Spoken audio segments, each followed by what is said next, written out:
If you don't think there's hope for the world, why bother going on?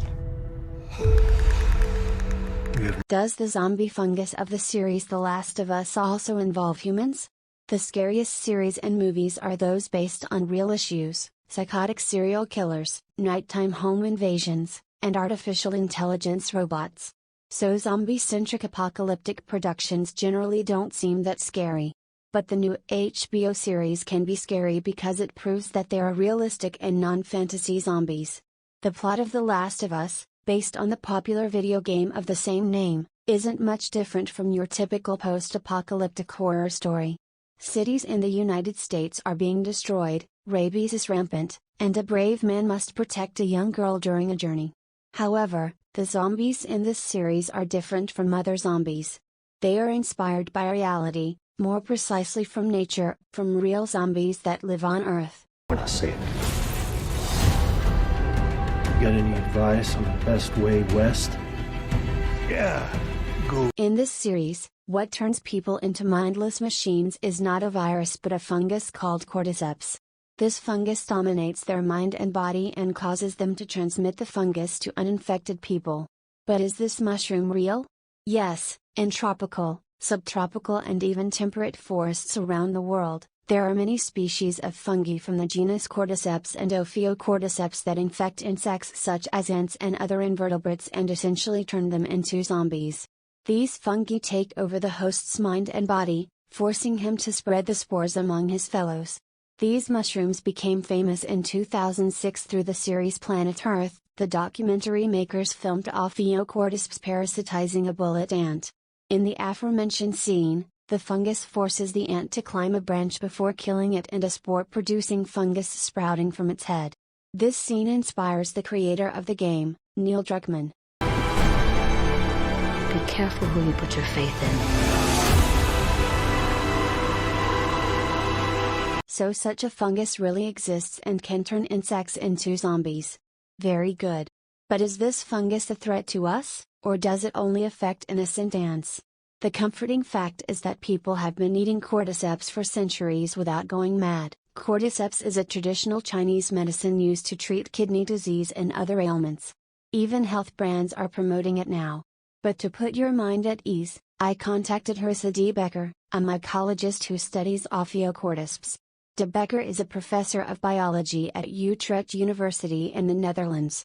He has not seen this series, but he is familiar with the game. The darkness is falling, the sky has turned gray, a hound in the distance is starting. First of all, to be clear, the fungus in The Last of Us is real, right? Yes. Cordyceps and Ophiocordyceps fungi are real and infect insects in nature. There are different types. Much? How many? Researchers have described at least 30 species of Ophiocordyceps that parasitize ants, but we know there are many more because each ant species it infects has its own specialized Ophiocordyceps species. There are also Ophiocordyceps and Cordyceps fungi that infect other insects such as bees and flies.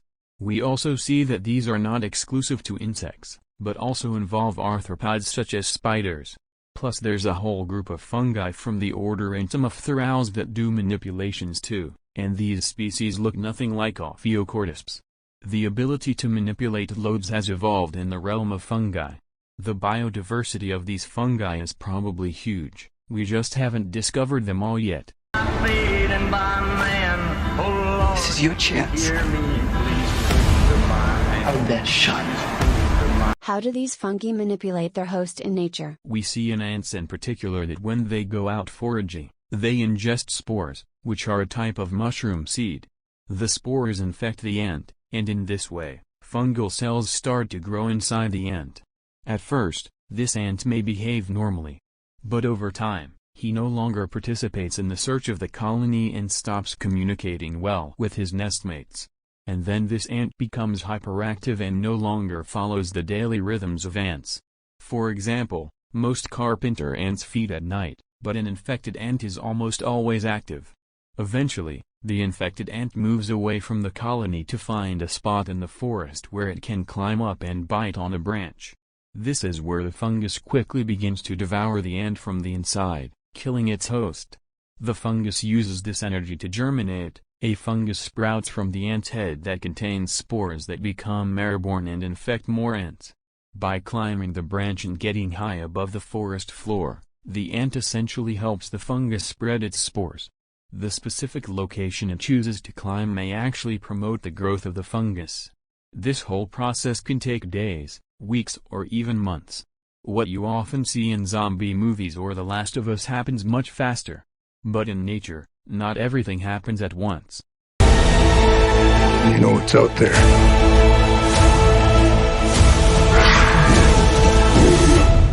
Does Ophiocordyceps really mind control ants? We think that this fungus secretes certain chemicals that can bind to or interact with receptors or other types of proteins associated with the nervous system, and usually cause different behaviors. For example, they may be receptors that normally bind to dopamine or serotonin, which can trigger a certain type of behavior. We are still in the discovery phase. We definitely think it's more than just a fungus eating some brain tissue, because this behavior is very specific. Do you also call these infected carriers zombies? Is this name scientifically accurate? If you compare them to the zombies of popular culture, no, it's not entirely accurate. These insects are fully alive, while zombies in fictional films are often inanimate. These Ophiocordyceps infected ants are not walking dead. What makes real hosts similar to zombies in movies and fiction is that these hosts behave in ways that benefit the parasite, not themselves. I'm not family. No. Your cargo. Smells like burnt. Is there any reason to believe that such a fungus can also infect the human body and turn us into zombies? Very short answer, no. The human body is very different from the body of insects that are commonly infected with these fungi. Our physiology, nervous tissue and body temperature are different from insects. Even if this fungus can cause a small infection in our body, it needs a mechanism that can take over our brain, which fortunately does not have such a mechanism. Over millions of years, these fungi have developed strategies to manipulate specific insect hosts. They are not generalists. Each species only knows how to trap a specific insect. We do not see fungi that specialize in infecting one species simply jumping from one ant species to another, let alone from one ant species to another. The jump from an ant to a human being has its place.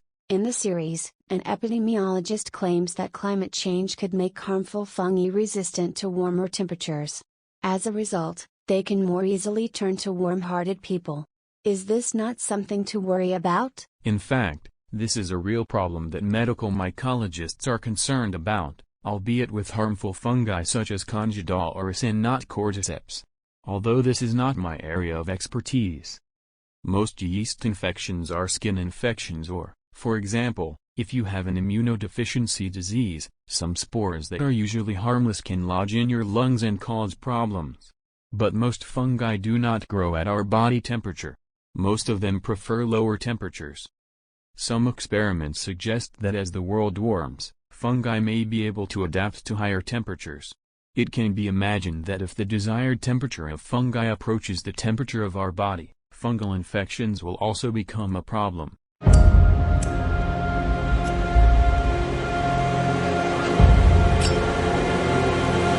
In this series, the fungus is spread through bites, not spores. That's not how expansion works, right? If you play the game, you will see that spores play a role in spreading the infection. But no, the fungus is not spread through bites.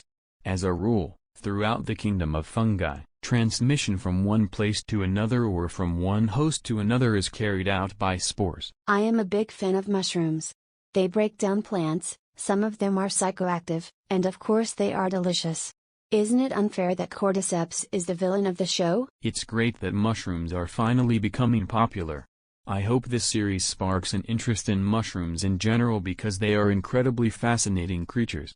They are more important than people think. In the series, they're pretty much villains, and that's how we generally perceive parasites because they make us sick. But in nature, they are actually incredibly important, just like all creatures. They have everything under control. For example, if ants weren't infected by certain parasites, not just Ophiocordyceps, But anything else that makes them sick, their numbers would spiral out of control.